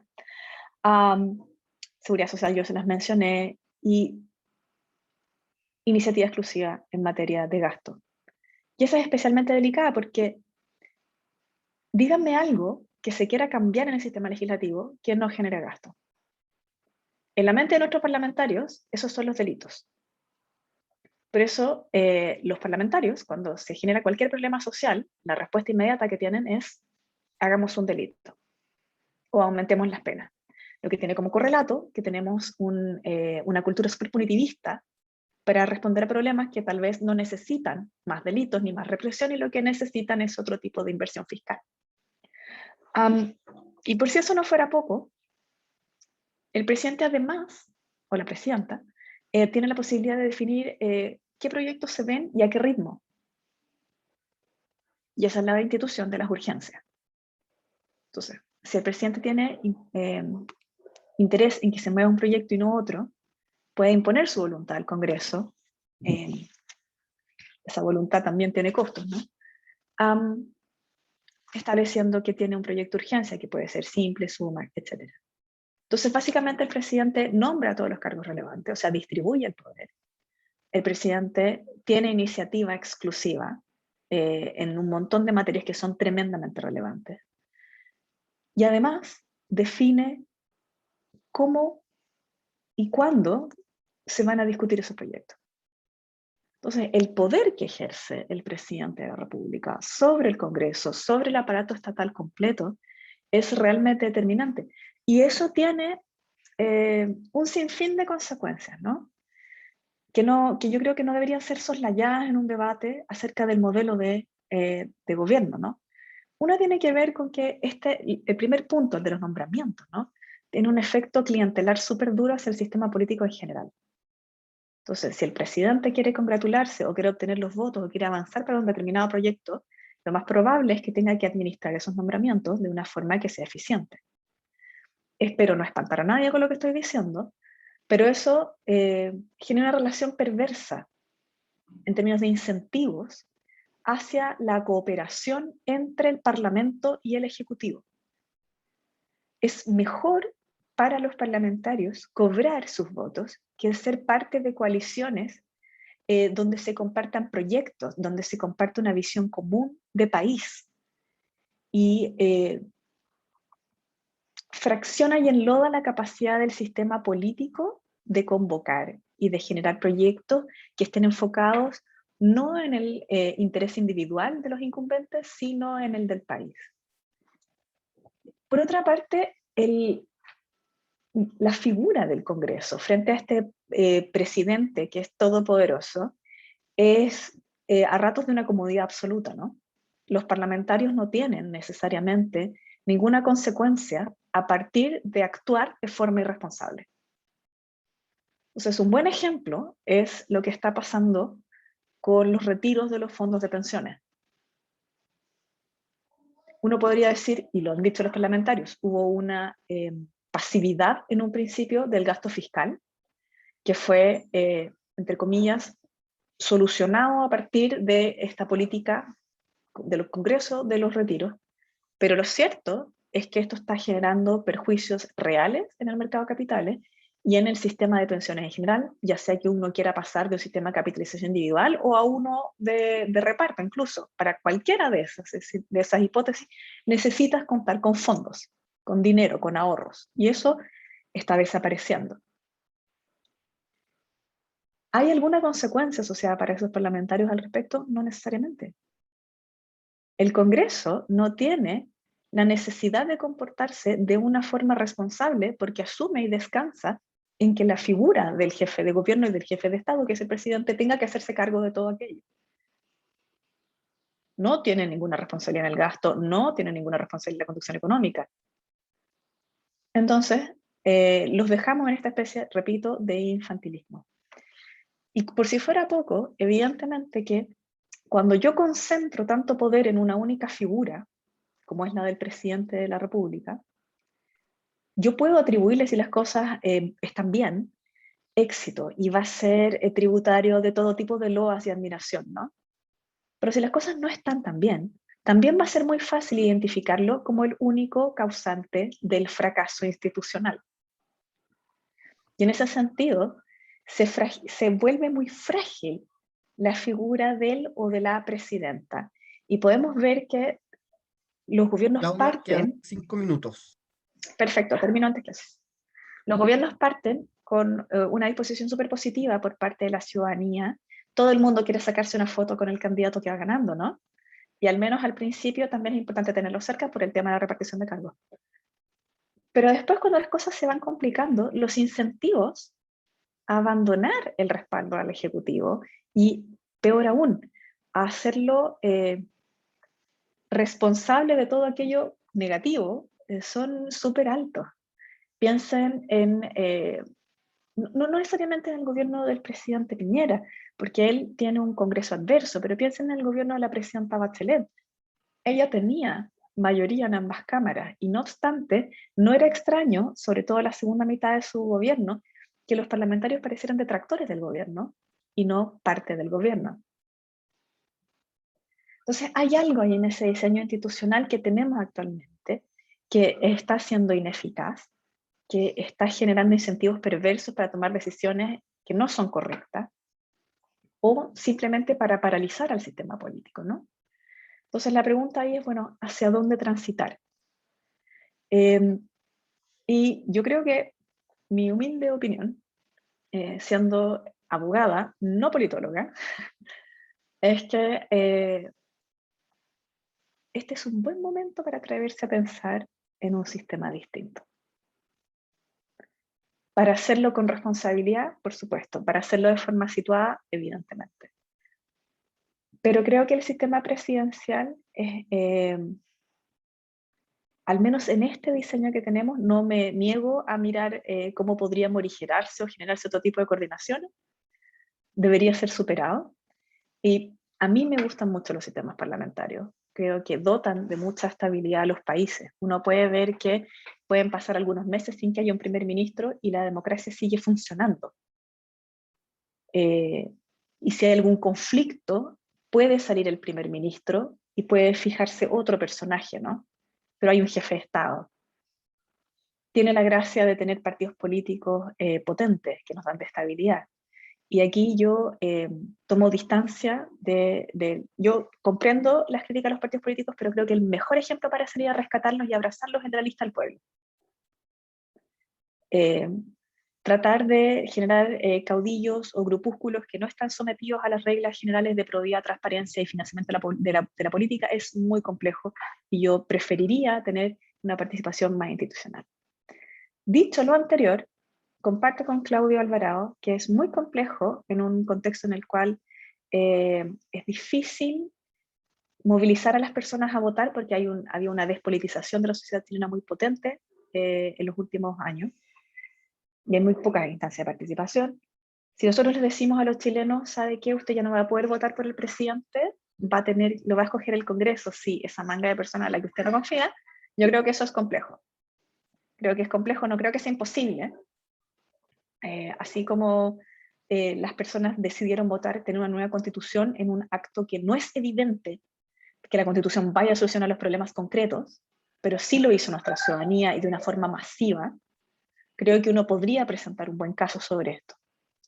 Si eso no es así, creo que el régimen semipresidencialista tiene interesantes alternativas. Me parece que hay que analizarlo y hay que ver las propuestas concretas al respecto. Y aquí me quedo, Claudio Pérez. Gracias. Muy bien, muchas gracias, Claudia. Le reitero que quien tenga alguna duda, alguna consulta que quiera transmitir, lo puede hacer a través del chat de esta plataforma y a través de Facebook también, donde estamos transmitiendo.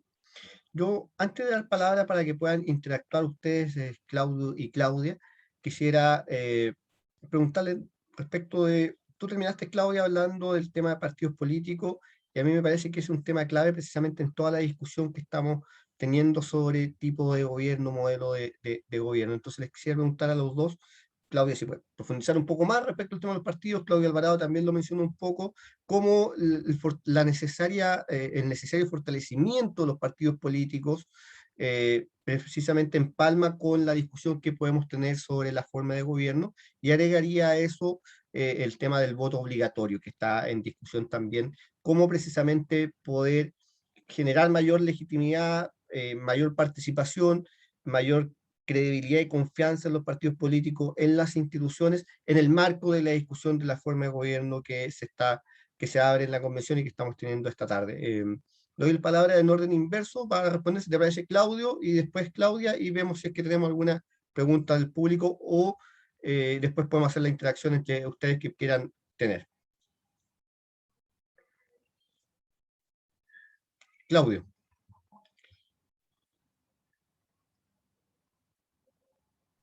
Perdón, ¿voy yo primero entonces? Entendí que era el orden Sí, inverso. sí.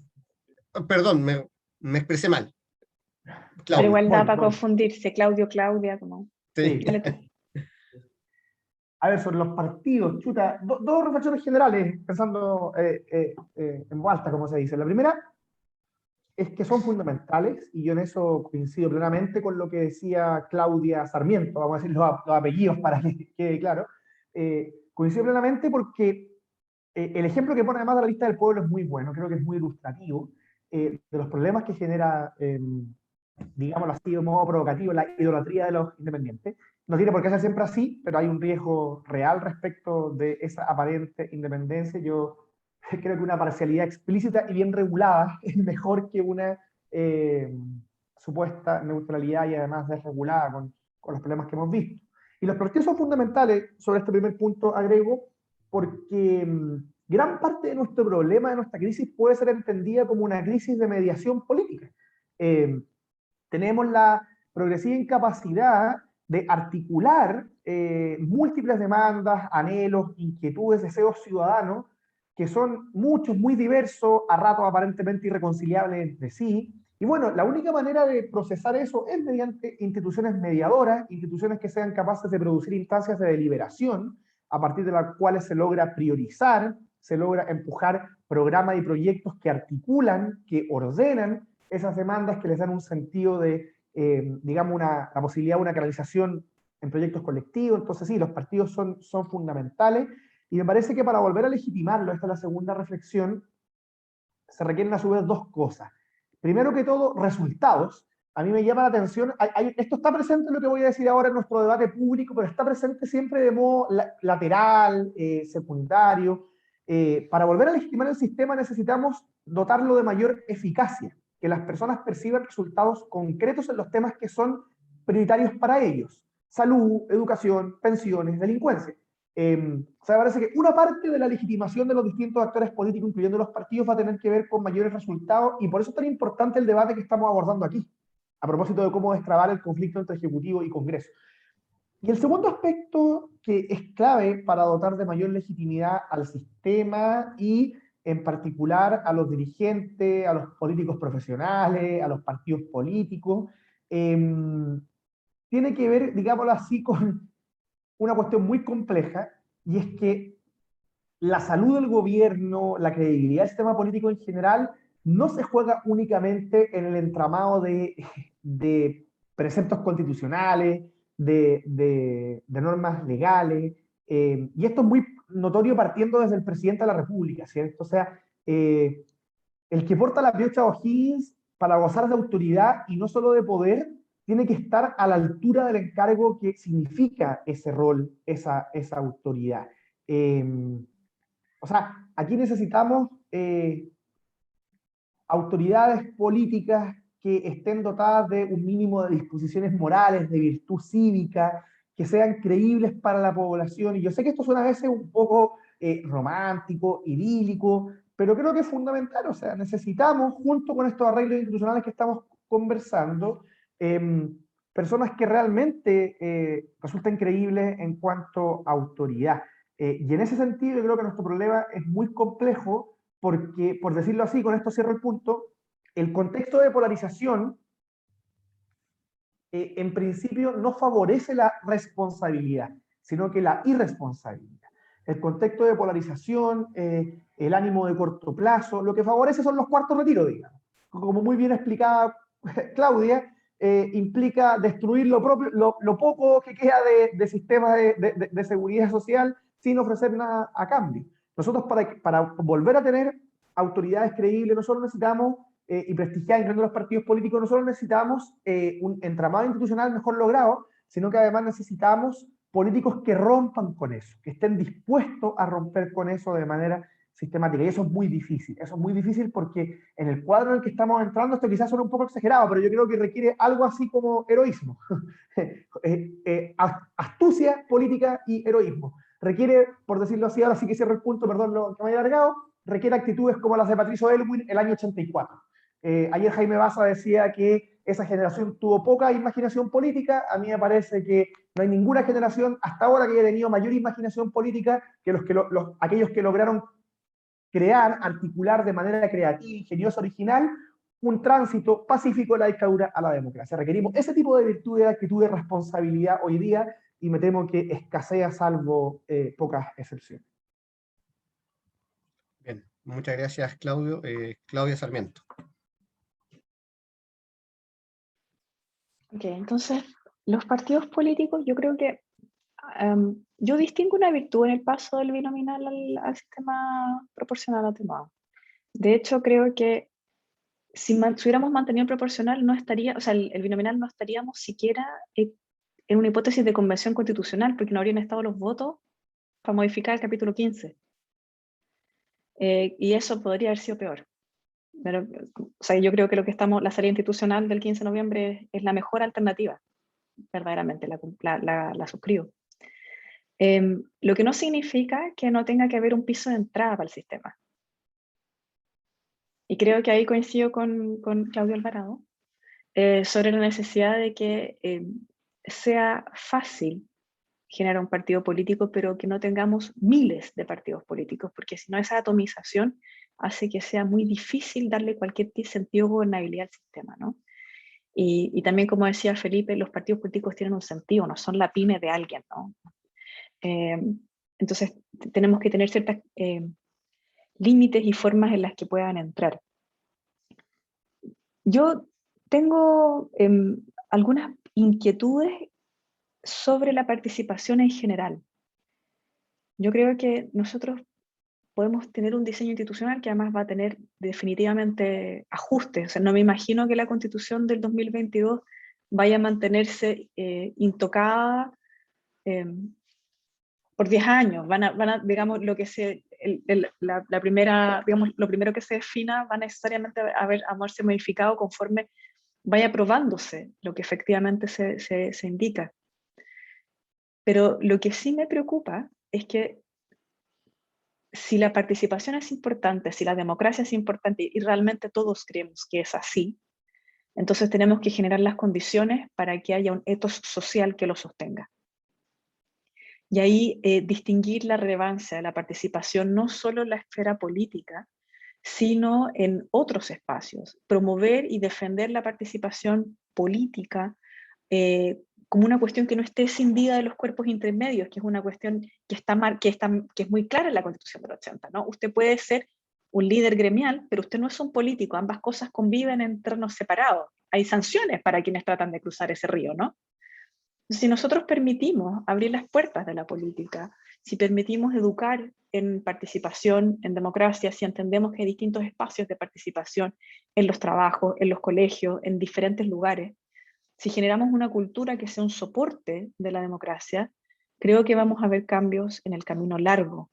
Y ahí, curiosamente, encuentro que el principio de subsidiariedad podría tener algún sentido, pensando en los sindicatos, pensando en los despliegues territoriales, ¿no? O sea, si eso es algo que uno pudiera rescatar, sería positivo, ¿no? Y creo que a partir de ahí uno puede pensar en deberes constitucionales.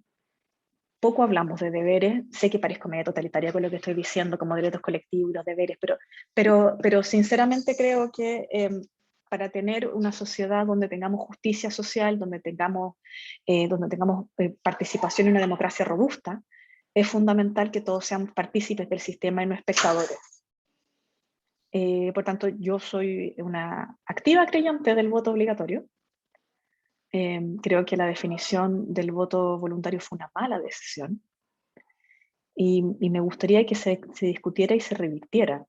Pero de nuevo, es parte de lo que la convención va a discutir. Yo escucho y atentamente el debate de la Convención Constitucional. Lo sigo como quien sigue una serie en Netflix que la tiene adicta, ¿no?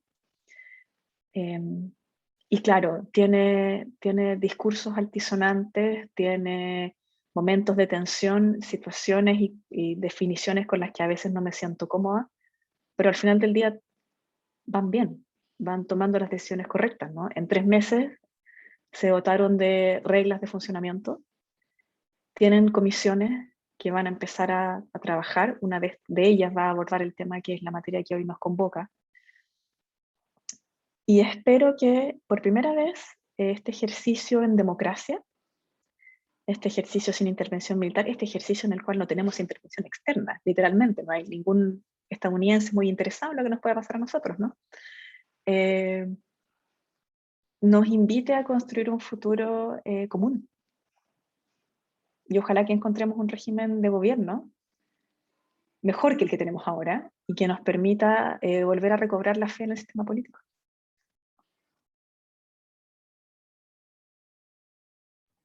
Bien, muchas gracias, Claudia.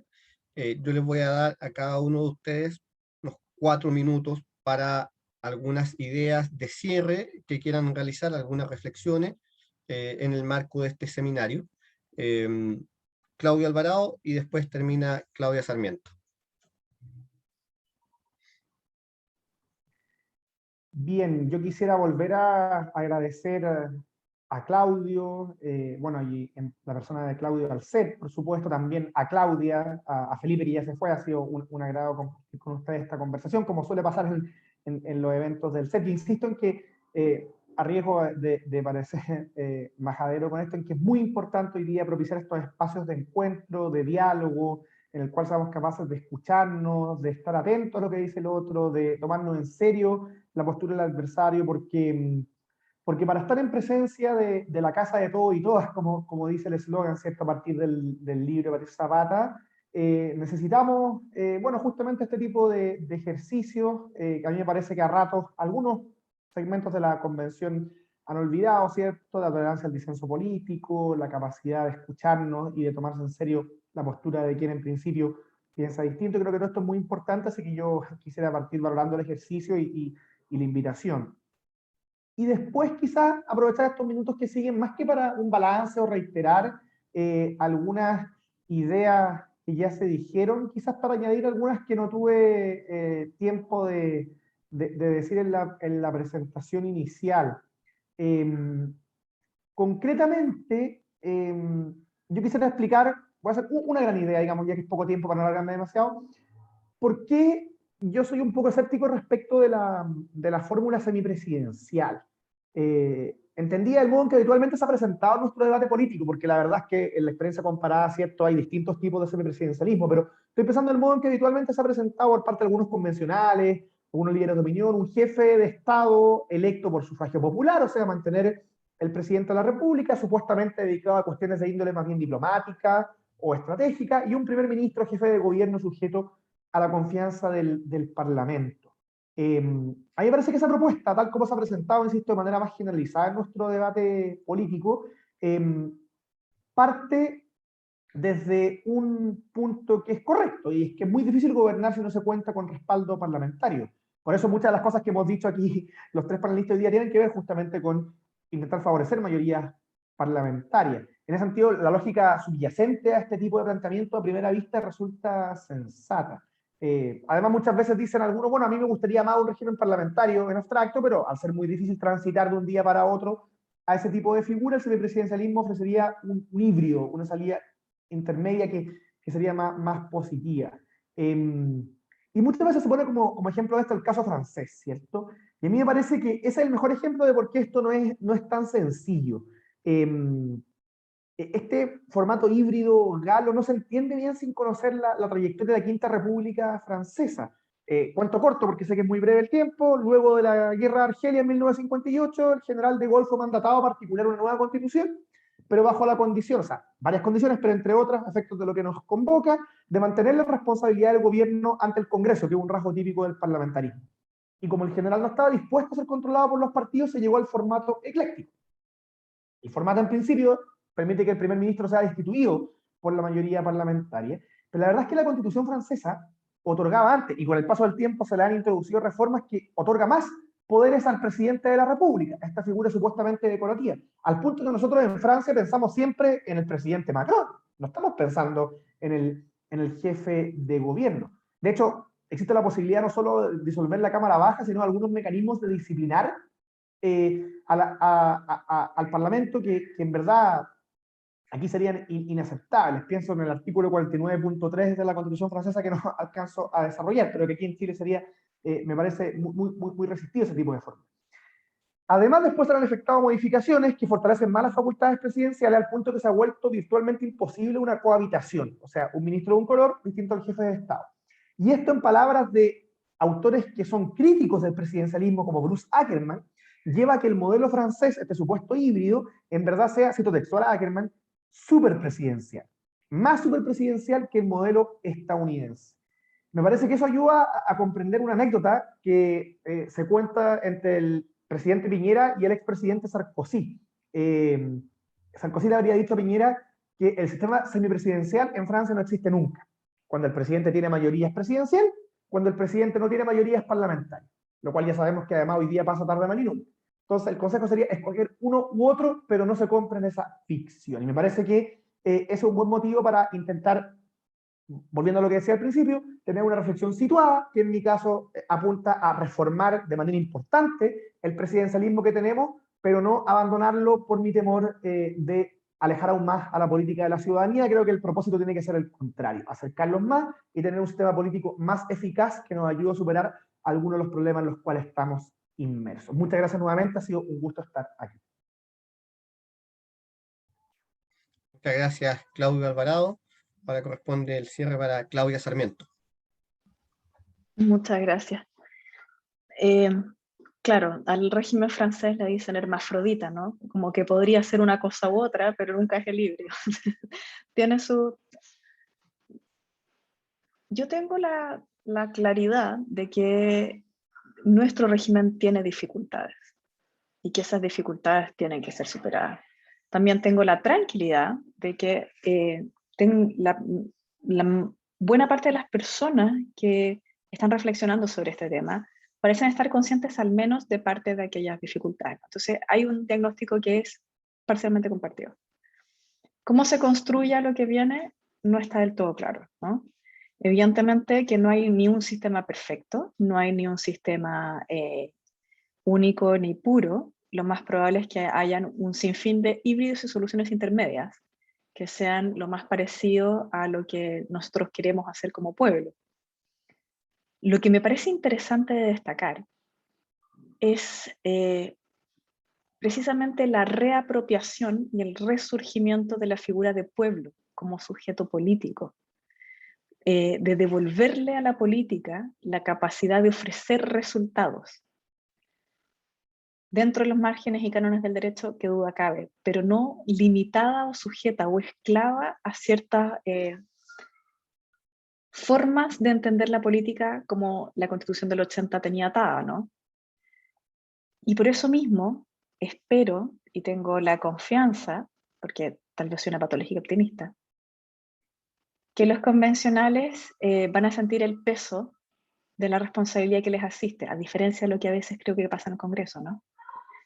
Los convencionales tienen una tarea que es única y que tienen una tarea que es preciosa en el sentido de que es un cristal que les acabamos de pasar. Y precisamente por eso es que creo que tienen que pensar y reflexionar sobre cómo vamos a continuar ejerciendo el poder en Chile, cómo se va a distribuir, cómo vamos a dotarlo de grados de eficacia, comprendiendo que hay un sinfín de cuestiones que se conectan en ese sentido. Forma del Estado, desconcentración, descentralización, rol de las instituciones autónomas, no conversamos sobre eso, pero en la medida en la cual hayan ciertas autoridades que salen del plano de lo político y que tienen características técnicas y que eso la valida, saca de la posibilidad de definición de las autoridades aquellas materias. El Banco Central es un buen ejemplo al respecto, pero también lo es el Ministerio Público y hay un sinfín de otros órganos autónomos que uno podría pensar cómo juegan en este entramado político, ¿no? Y también cuál va a ser el rol del Poder Judicial al respecto. Yo de nuevo pienso en Carl Schmitt y pienso, bueno, ¿cuál va a ser el rol que le vamos a dejar a los tribunales? ¿Qué va a pasar con nuestro Tribunal Constitucional? Esas también son elementos que van a estar presentes en el debate que tengan sobre cómo se administra el poder en nuestro país. No me gusta el presidencialismo. Creo que evidentemente se puede mejorar si es que deseamos quedarnos con él. Y creo que hay que pensar seriamente en alternativas porque el momento político nos permite hacerlo. Eso. Gracias. Y gracias por la invitación a todos les amigos del CEP. Oye, muchas gracias, Claudia. Yo solo cometí un error. Hay una pregunta en el chat que yo no la había visto, que no sé si puedo darles un par de minutos si desean contestarla, que la había hecho precisamente Javier sobre algo que señaló Claudio Alvarado respecto de las reformas políticas de los últimos 15 años. Si pudiera profundizar un poco sobre esa afirmación, qué significa, y Claudia, si quisieras agregar algo precisamente en ese sentido. Sí, muy breve. Es parte de una interpretación, una hipótesis de trabajo más general que tiene que ver con mi convicción, por decirlo así, de que el problema, de que hay un problema grave es una caricaturización o al menos una reducción en la idea de no son 30 pesos, son 30 años, por los dos lados de la frase, digamos. Por un lado, porque me parece que los 30 pesos y lo que simbolizan en cuanto al alza sistemática del costo de la vida, el estancamiento económico, se ha sido muy clave. Creo que sobre eso lo mejor que ha aparecido, lo más persuasivo, tiene que ver con los hallazgos de la plataforma de conversación ciudadana. Tenemos que hablar de Chile, este proyecto vinculado a la Universidad de Chile, la Universidad Católica. Creo que los hallazgos de ese estudio, hay varios informes publicados en la página web, muestran que para las personas los 30 pesos y lo que simbolizan fueron muy importantes. Como decía Hernán Hochschild, el director de este proyecto, hay una conversación ciudadana sobre los 30 pesos, no así sobre los 30 años. Entonces, por un lado, tengo eso a la vista, de por qué el eslogan no me convence, y por otro, la cuestión de los 30 años como tal me parece que es un poco ficticia, un poco ex post, a partir de, digámoslo así, la incomodidad de cierta parte de la centroizquierda o la izquierda completa, digamos, de la oposición, con su propia biografía, con el camino recorrido, pero lo cierto es que el camino transicional, digámoslo así, el proyecto de Patricio Aylwin, el tránsito pacífico a la dictadura, con las reglas, o sea, de la dictadura a la democracia, con las reglas que incorporaba los artículos transitorios de la Constitución del 80, su modificación posterior del 89, el triunfo del no, en fin, es un camino que le trajo paz a Chile y que fue validado sistemáticamente en las urnas. El triunfo del no, las reformas del 89, el triunfo de Aylwin, después el triunfo del sucesor de Aylwin, que gana con el vuelito, digamos, Eduardo Verheugen, simplemente por ser el continuador de Patricio Aylwin. Entonces, claro, a mí me parece que hay buenos argumentos para suscribir la idea del historiador Joaquín Fermanduá de que en algún minuto, por decirlo así, Patricio Aylwin y su generación como que coincidió con un anhelo nacional, que el deseo de Aylwin fue el deseo de Chile, de transitar pacíficamente a la democracia con todo lo que eso implicaba, con las miserias y deudas que eso implicaba también. Entonces yo no creo que el problema sea los 30 años, sino más bien los 15 años. Con los 15 años, pienso en particular, incluso en menos tiempo, en lo que ha pasado del 2011 a la fecha y cómo hemos tenido dos gobiernos que han sido dos presidentes, digamos, cuatro gobiernos, Bachelet y Piñera, que por distintos motivos entre ellos, han tenido muchas dificultades para llevar adelante sus periodos, han tenido, digámoslo así, un problema con el ejercicio del cargo, con el ejercicio de lo que es la figura presidencial, y además acompañado esto por una serie de reformas institucionales que a mi juicio tuvieron resultados dañinos, particularmente el voto voluntario, respecto a lo cual suscribo íntegramente lo que decía Claudia, y el sistema electoral, no por defender al binominal, sino por sus efectos en términos de dispersión, fragmentación y bloqueo del sistema. Entonces, a mí me parece que un ejercicio quizás menos sexy, menos rimbombante, pero creo que es más fructífero a la hora de pensar nuestros problemas,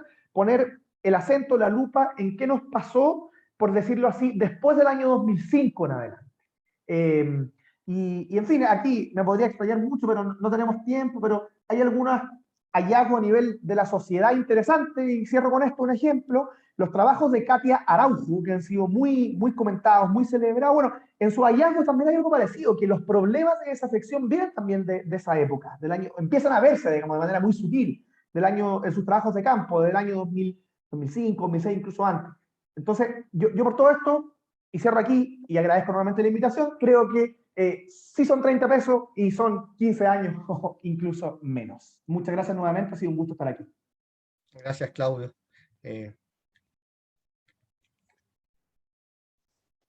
Un microsegundo, estoy No te negociando una preocupes, salida. Claudia, ningún problema. Dale, dale, dale. Espérame, ya voy. Una negociación política de alto vuelo. Las más Muy bien. complejas. Bueno, estos 5 minutos cuestan tele. Ah. Em,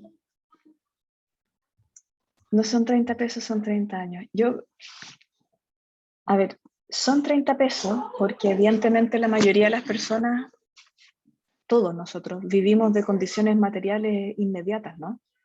Y en un país tan desigual como el nuestro, que un grupo de personas que son expertas y técnicas, por supuesto, tome definiciones de forma ciega a esa condición de tremenda injusticia social, evidentemente que tiene conflictos, ¿no? La decisión de subir los 30 pesos o la decisión de subir los pasajes en otra cosa o de ajustar esto o esto otra cosa en el modelo, son decisiones que se tomaron por especialistas, por economistas, que son parte de personas, de grupos de personas tal vez muy parecidos a la educación que tenemos nosotros, educación universitaria, con trabajos, con ciertas características, y que están muy desconectados de lo que estaba pasando con otras personas que sí vivían las consecuencias de sus decisiones, ¿no? Y esa es una crítica que puede hacerse a la forma de comprender la política en general. Por eso entiendo que hay una crítica no a solo los 30 pesos, sino a los 30 años. Porque entiendo que hay una desconexión en aquello. Dicho lo anterior, soy refractaria a los discursos que buscan minimizar lo que significa para un país transitar desde una dictadura violenta y sangrienta en democracia. Quienes tuvimos la desgracia de vivir de cerca a la sombra de la dictadura, sabemos que no es lo mismo vivir bajo un gobierno militar que vivir en democracia, con todo lo imperfecto que es. Y por eso mismo hubo costos que pagar, hubo definiciones que nunca son simpáticas, y al final del día la gente hace eso, no elige costos. Por eso me parece que hay cuentas pendientes que nuestra clase política y que nosotros los que estamos aportando también podríamos haber sido más generosos, podríamos haber sido más eficaces, los que nos precedieron también, ¿no?